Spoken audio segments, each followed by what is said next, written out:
Good morning, this is Jack from the Aftershock.net, and this is the pre-market recording for Friday, the 27th of August. Our disclaimer, we do this for educational purposes only. We're here to share our technical analysis with you. We hope you can take some of what we're doing and learn from it, transfer it to your own charts. We're not here to issue trading signals. Right, let's start off with ES. Obviously the sell signal made target. We don't have a buy signal yet so far. We've got a double top that is actually broken down here with a target in the 44.50 to 55 area, and I'm very much wondering if that might make target. That could be a bull flag, but it may be that we've already topped because, of course, we've already hit all the resistance trend lines. I'll be talking more about that and the news. So let's. I think Stan's got problems with Twitter at the moment. Right, NQ made the possible near miss target here. Doesn't need to go lower. Kind of looks like a bull flag forming. No obvious pattern taking us lower. RTY made the sell signal target. We've got a possible head and shoulders forming here, and I've actually got a smaller one that's broken down already on the IWM chart. Dow made target too. We've got a double top that's broken down here, and we've got a head and shoulders that's arguably broken down on the bigger picture chart as well. I'll come to that, but we haven't made the double top target, and we may be going down lower for it. So the first thing I'm thinking on ES is that we may well have a date with the 44.50 area, and I would note weekly pivot's still a long way down here, so I'm not really thinking we're necessarily going to be going there, but I'm thinking very much we may head down to the 50s here, and then we might make a low, and we will see. We do have Jackson Hole today. The trailing news from the news that the Fed have trailed in advance is suggesting that Jackson Hole might be a lot more interesting than people were expecting, and that could potentially take the market down, so I'll be talking about that. I'll be doing a post about that this morning if I can get it out. DAX didn't have a sell signal, doesn't have a buy signal. ASTX got a weak 60-minute buy signal. Looks like a flag forming. I'm very much leaning towards seeing some kind of an AM low today, and as I said, on ES, that could go down into the 50s. Let's have a look at the ES chart. Now, on the ES chart, this is the pattern that this is one of the resistance trend lines. These are not all the same trend line at all. This is actually the rising wedge from March. I've got a rising wedge from November. I've got another rising wedge from March last year. But here, obviously, we made a low at support, we made a high at resistance, and we're turning down. Could we see a high retest? Yes. Am I thinking this is likely to go much higher? I'm not really seeing any strong evidence that it's going to, actually, and there's no particular need to. It may be that we have already topped. Obviously, we've got main support down here in the 44.50 area. Obviously, if we head down and make an AM low in that kind of area, then we can see whether or not that area is going to hold. But that is the main support here short term. We will see, but obviously if we go below it, then obviously next target would be this rising support here, which is in the 43.80 area. I've got a lot of support there across various different charts. Let's have a look at the SPX daily chart. That's the weekly. Right. SPX daily chart, I've got the rising support there in about the 4400 area, so that's a bit higher. I've got the daily middle band at 44.41. That's a bit lower than I'm thinking about in terms of the short-term targets, but it is something we could test. I'm a little doubtful about seeing a lot of downside today because, well, it's Friday. But I mean, but if we are going to see a lot of downside, it might be in response to the Fed talking about introducing tapering, because the news they were trailing yesterday was that they were going to start tapering shortly, and that was going to be concluded in Q1 next year. That's pretty fast taper. So that's market negative news. Now, the thing about market negative news is sometimes the market cares and sometimes it doesn't. So the question is, what is that now? No way to know for sure, but we will see. Now, this is the trend line from the November rising wedge, but it's also the trend line from the one from March last year. So this is the main resistance trend line on SPX. You can see we have touched it. We've got a weak RSI 14 sell signal fixed, and the RSI 5 sell signal has already made target. I don't really have any reversal patterns on NQ or SPX, but I was looking at IWM. And we've got a little head and shoulders, which is broken down here. We could form a larger right shoulder here, but there's no actual need to. We've got a very similar setup on Dow, where it's not as pretty as the IWM one, but it's not bad. It's perfectly valid, and it broke down yesterday. Is that going to follow through today? I don't know. We will see. These aren't huge moves. I think we'd probably make target on everything if we got down into the 44.50s on ES, but I am thinking we may be heading there. So we will see, and there is some downward pressure. Let's move on to other things. Okay, DX. I'm on delayed data here, so what we're not seeing here is the double bottom breaking up, which is what is actually happening. So that's breaking up with a target in the 93.50 area. This could deliver a retest of this high, so we will see. We're going to see this more of this on the currency charts. If you look at Euro, for instance, you're seeing, oh no, actually, you're not seeing a huge spike down.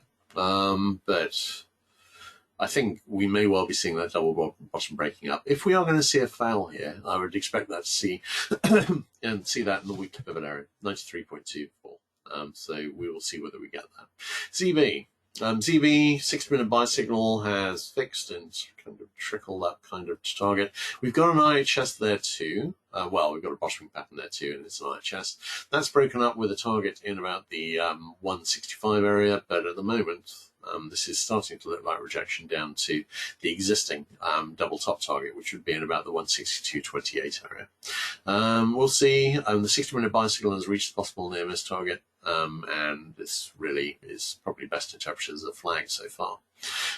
CL, this has gone a bit higher. 60-minute sell signal not delivering much so far.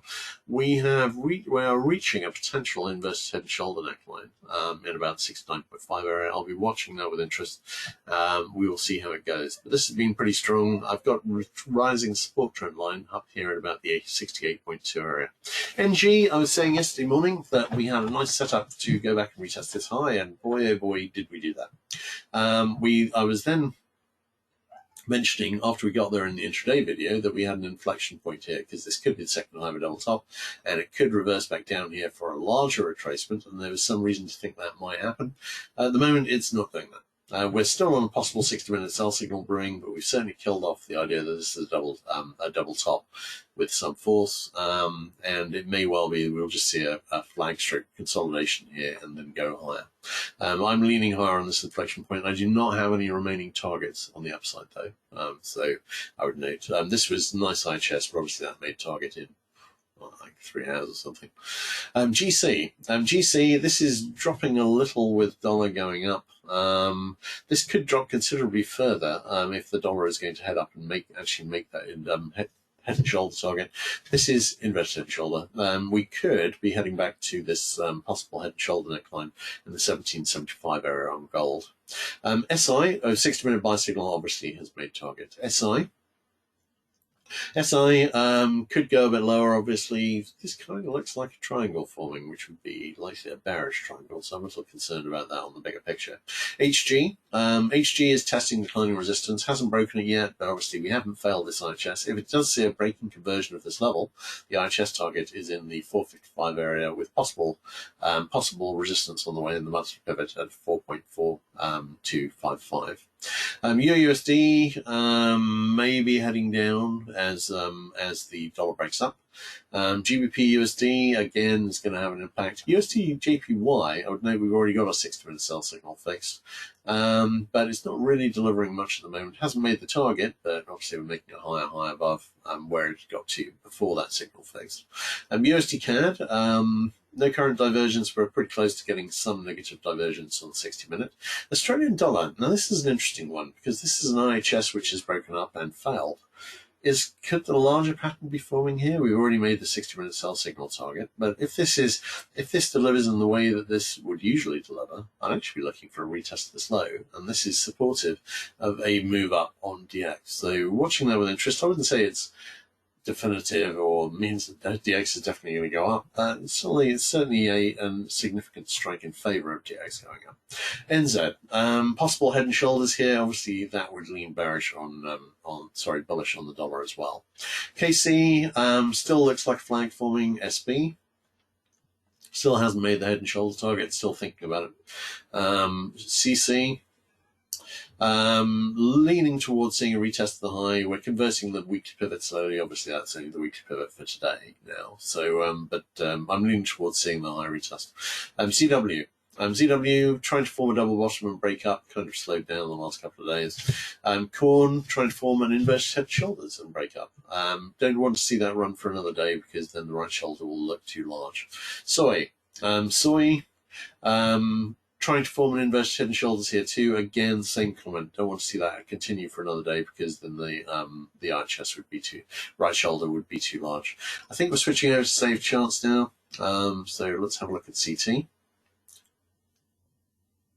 CT, I'm leaning towards seeing a retest of this high. Nice looking double bottom here, breaking and converting the weekly pivot at the moment. We should see a high retest, I think.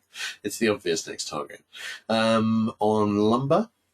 Lumber, nice looking double bottom setup. At the moment, there doesn't seem a lot of interest in the market. We will need probably more than one buyer to show up to actually deliver this rally setup, so we'll see. Life Capital, nice retracement, 60-minute sell signal. Sorry, that's marked as buy, but it's a sell. Pretty much reached the possible near miss target. Could find support here. I've got an obvious trendline target here at about the 129 area. Could well reach that. Lean hogs, leaning towards this, seeing a retest of this high first. But it might not do that. We will see. This could be a very, very strange looking head and shoulders, but it's too ugly to really call a pattern particularly. Okay, let's have a look at questions.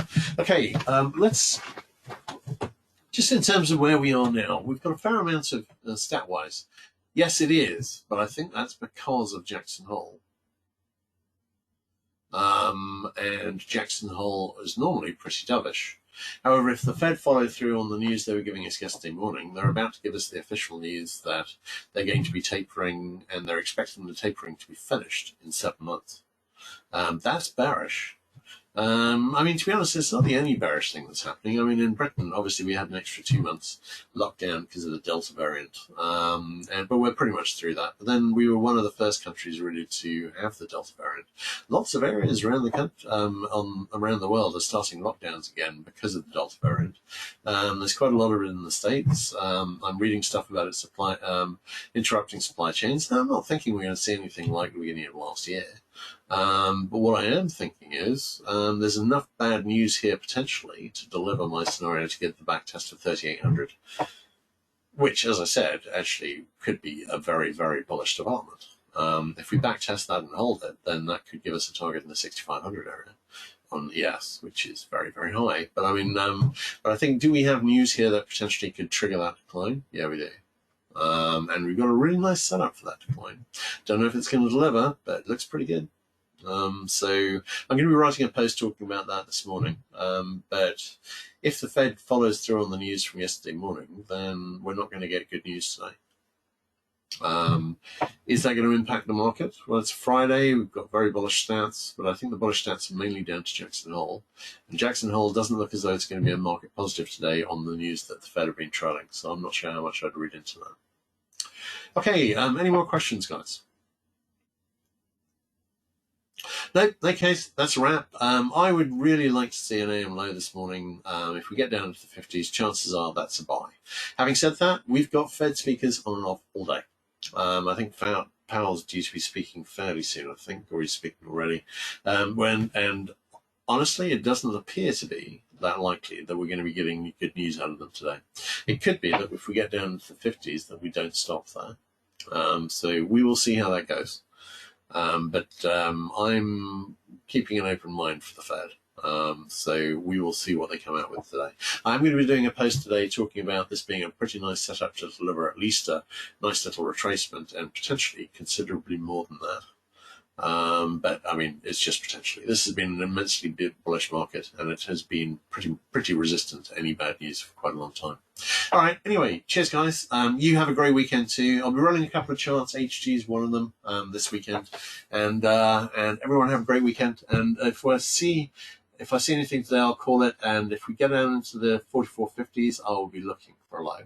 We could have a nice little long here for today, even if it all falls apart afterwards. Be wary of the Fed today. We could see some really spiky moves depending on what they say. All right, cheers, guys. Have a great weekend. Catch you later.